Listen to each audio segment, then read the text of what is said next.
落ちた競合飛べないカラス What's up YouTube, it's Blackwing here, and today I want to teach you how to playtest like a Blackwing Pro.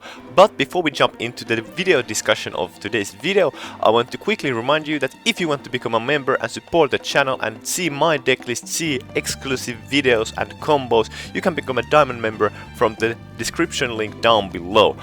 So let's jump into today's video now. So we actually had a great play testing session with Kanak, and the first replay here, I want to tell you the first kind of point here is that don't play to win, play to learn. That's the one thing that is really important, because if you're not gonna, play test sessions should be this session where it's like, oh, fine to make misplays, fine to tell your opponent like and ask their opinions, what should they do or what is like really bad for them if you would do this play or that play, and you can take your plays back as well if you're playing with physical cards.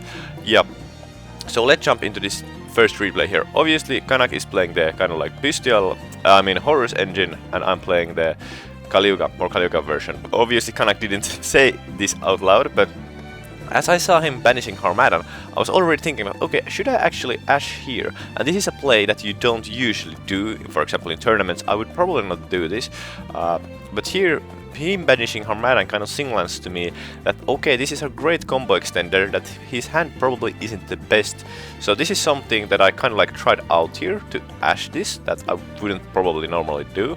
And you know what? He didn't have a single like big Blackwing on his hand, he just had Vara. So it was kind of a good Ash, because otherwise he would not be able to search for an Shamal.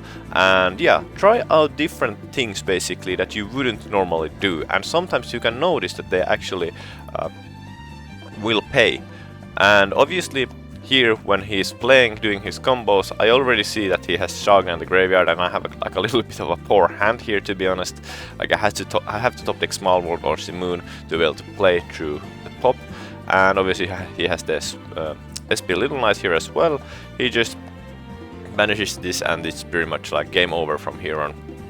So in a way, this replay is a little bit bad, because obviously, like, if the key thing is to learn from the games, not to win, well, what did we learn from here?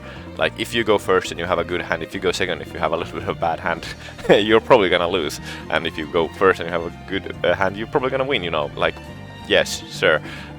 There's nothing really to be learned that much of here. The only kind of the thing was the Ash Blossoms that was like somehow like a little bit, you learned maybe a little bit from here.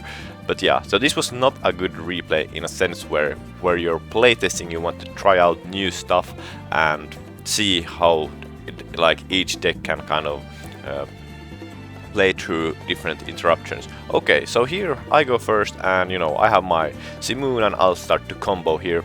And while I'm comboing, Kanak actually says that, oh, if you would just open up with one Simoon and one Blackwing, I could play through that with the Horus engine. And I was like, oh really? Like, okay, let's try that the next, if I draw Simoon and like one Blackwing in some, test hand, I'm not gonna like do anything else. Or go for any like extended combos, in other words, because I just want to see like how that will end up going and playing out. And yeah, just making super normal Kaliuga combos here. Obviously I could have searched the rank up card with Wystrix as well here, but I was thinking that maybe he doesn't have anything, any effect negation, and here he obviously prevents the rank up card with Effect Veiler, which is a good play. But even though he does that, Kaliuga is so much more than just summoning Kaliuga and that's it. So yeah, now basically we're just securing ourselves that if he does have Nibiru, we can still play through that. So we're obviously wanting to make a Borrelord Savage Dragon here, just like that. Okay, and now we're kind of safe under Nibiru, so now we can start to do other stuff as well. Here I actually misplayed a little bit. I should have summoned the Shagna first, then summoned the Harmadan, play Harmadan's effect, yeah, to make it to level 4, and then make the nothing out of Harmadan and Shagna. But yeah, I made it this way, and now obviously I can normal summon once again. Gale, get myself some searches here, and summon the Shagna, and then go for a Draco Berserker. And yeah, this is also like, obviously, maybe this is a learning point to somebody who thinks that Kaliuga is just playing Kaliuga. Like, okay, well, obviously I did not end up on Kaliuga here, but good luck, you know, outing this field. So yeah. Kanak tries here, obviously really well to play through this, but yeah, actually this was also a funny play he made, and actually yeah, I just thought that why not negate that.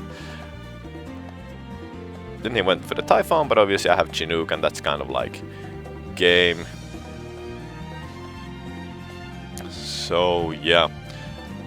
Then the next replay is basically me actually drawing Simoon, Sadri and the Small World. So obviously the Small World I could exchange one of my hand traps for an extender such as a Shagna, or getting it into a hand where I also have Shagna.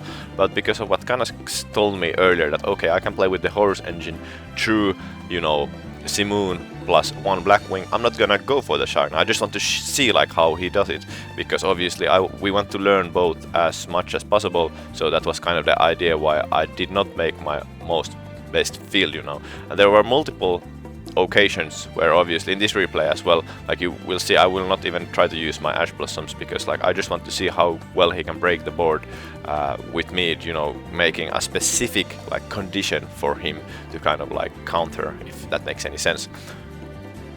And just being really open, and there were like multiple times during we played where we had like these maybe 5-minute breaks, or we were just like thinking that okay, now I summon Vada, you know, should I play its effect or should I go for this combo instead? And okay, then a Black Feather Whirlwind could summon this from the graveyard, but I don't have a level 2 in the graveyard, which would be good, so maybe I don't want to go there. And we just started like talking out loud our thoughts. And obviously if you're playing mirror match, it's even better, because then you have somebody who's you are playing against who also have a great understanding of the deck and can help you see lines that you perhaps do not see at that moment. So yeah, here we have a good field, you know, obviously.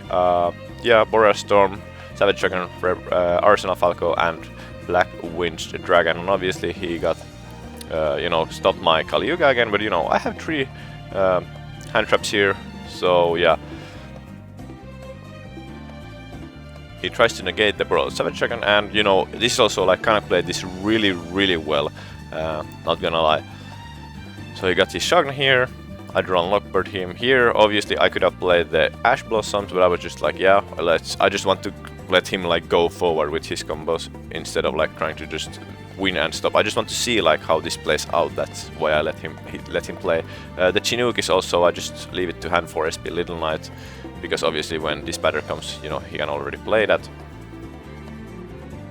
Yep.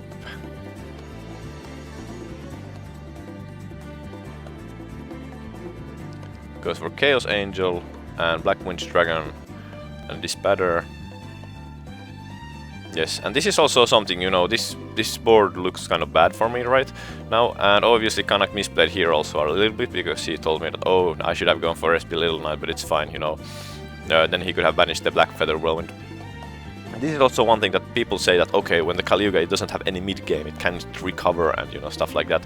So here, you know, I play Pot of Prosperity, I can still banish 3 after my whole combo. Then, you know, I search for the Simoon here, I can negate the this batter. Obviously taking a little bit of damage here, activating the Small World, you know, then playing Simoon again, taking some damage here as well.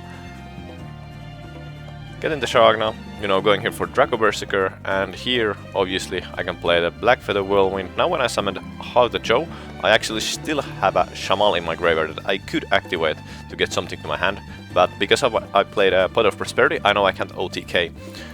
So yeah, just look at that, you know. I came back with the Kaliuga build. But yeah,